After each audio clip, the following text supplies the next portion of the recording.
Tiga. Selamat sore Bu Sri Wilojo. Selamat sore Bu Diana. Ya.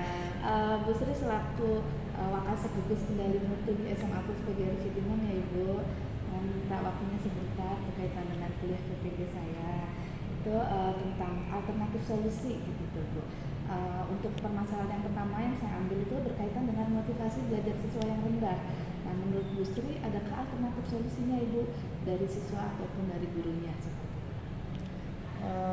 Kalau mungkin solusi masing-masing guru kan beda-beda ya Bu ya. Iya. Kalau yang saya lakukan itu yang pertama itu cintai gurunya dulu gitu.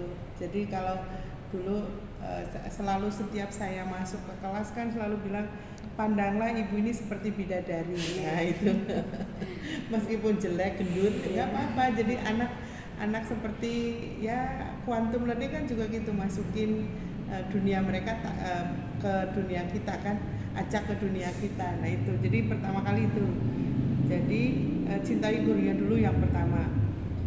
Sebenarnya itu adalah kunci utama bagi saya loh, karena kalau sudah cinta sama gurunya pasti akan cinta sama pelajarannya. Itu katanya begitu sih. Kemudian yang kedua, seandainya nggak seperti itu Bu, mungkin kita coba pembelajarannya bervariasi ya. Jadi artinya tidak monoton kita ceramah terus. Justru sekarang anak-anak tuh belajar banyak dari internet. Jadi anak-anak suruh, jadi semacam test out yang sering kita lakukan itu Bu.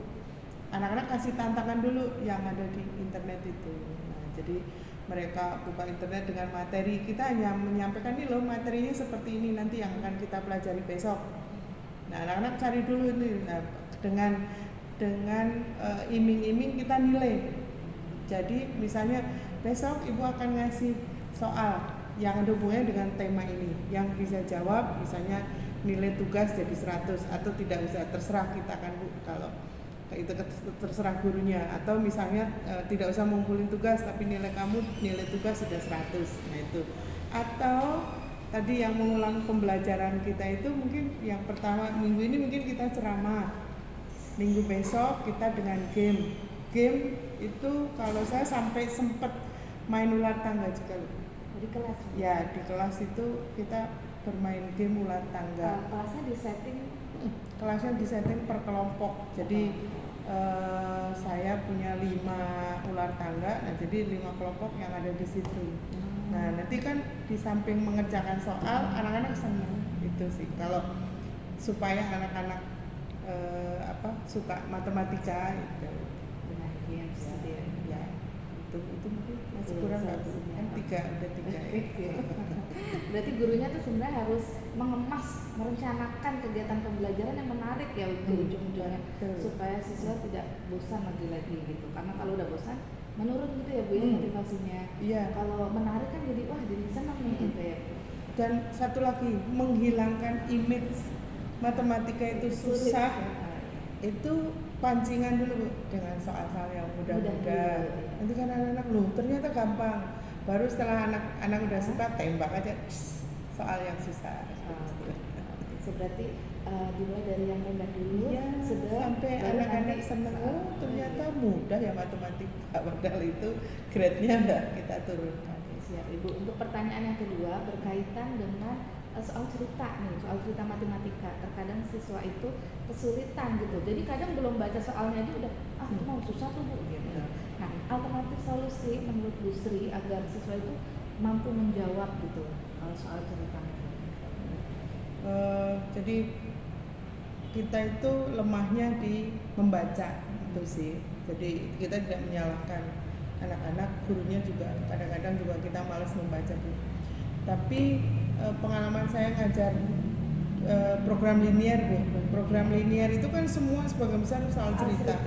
Itu kita tuntun satu-satu dari kata per kata, itu kita garis bawahi, kita bareng-bareng ke anak-anak satu persatu per kata mungkin ya, kayak kita bahasa Indonesia itu sampai anak-anak itu oh berarti ternyata menemukan clue-nya. Jadi menemukan informasi. Kita baca mungkin satu soal bisa 2-3 kali sambil kita coret misalnya sebanyak 100 kilo misalnya, kita coret nih loh informasinya yang itu. Nah sampai akhirnya itu anak clue-nya itu seperti ini. Nah, itu yang sering saya termasuk yang di kelas 12 itu kan ada peluang ya Bu ya. Peluang terus binomial itu kan sebagian besar itu soal cerita. Jadi apalagi kalau peluang binomial itu dengan logika, kebanyakan dengan logika itu yang lebih. Tapi anak-anak paling tidak kita nggak apa-apa, mungkin agak pelan, materi mungkin terlambat sedikit lah, sebenarnya nggak terlalu banyak terlambat, tapi yang penting anak itu mau baca. Nah, baca dengan bantuan kita pelan-pelan. Terstruktur gitu ya. Dari mendapatkan informasi dari teks bacaan terus memisalkan gitu ya Bu, sampai bisa memodelkan gitu ya. Pokoknya anak itu kuncinya harus tahu clue dari soal itu. Kalau clue-nya sudah dapat, saya harus ngapain ya? Nah, pasti udah bisa. Jadi memodelkan matematika, setelah memodelkan matematika baru merencanakan strategi solusinya apa gitu ya Bu. Berarti harus terstruktur juga dalam menjawab soal cerita. Anak harus diarahkan ke situ gitu. Nah, terus untuk gurunya nih Bu, apakah harus dibiasakan gitu, harus membiasakan dengan soal-soal itu untuk gurunya? Sebenarnya saya setuju sih Bu ya, karena kan sekarang itu kita mengoptimalkan soal hot. Soal hot bukan berarti soal susah, tapi sebagian besar soal hot itu adalah soal cerita. Nah, itu yang kita sendiri juga harus belajar dari gurunya. Kalau memang anak-anak mau menangkap kita dengan mudah, ya kita juga harus belajar. Bukan berarti gini, kadang-kadang kita lupa, kita sudah mengajar lama, bertahun-tahun, puluhan tahun malah, terus merasa itu mah gampang. Belum tentu, karena kan semakin kesini jadi kemajuan zaman itu mempengaruhi kecerdasan siswa dan kita harus bisa ngikutin. Terus menurut Bu Sri, model pembelajaran yang inovatif yang cocok untuk di kelas itu seperti apa? Model merata sih ya Bu ya, tergantung kita subnya kan Bu. Kalau misalnya tergantung materi, tergantung misalnya kalau peluang itu bisa project, bisa. Jadi kalau itu bisa. Jadi tergantung tergantung. Kalau zaman dulu kan KDKI, kompetensi dasarnya, nah itu tergantung itunya Bu, sama karakter siswa juga. Cuma kita supaya itu tuh lebih banyak game. Jadi gini Bu, kita bermain dengan anak-anak itu mungkin untuk guru-guru matematika, kita bermain dengan anak-anak, tapi sebenarnya kita belajar gitu. Itu yang harus teman-teman guru matematika itu ciptakan. Jadi anak itu nggak kerasa kalau itu sedang belajar matematika, karena mereka merasa kalau kita kan sedang bermain gitu.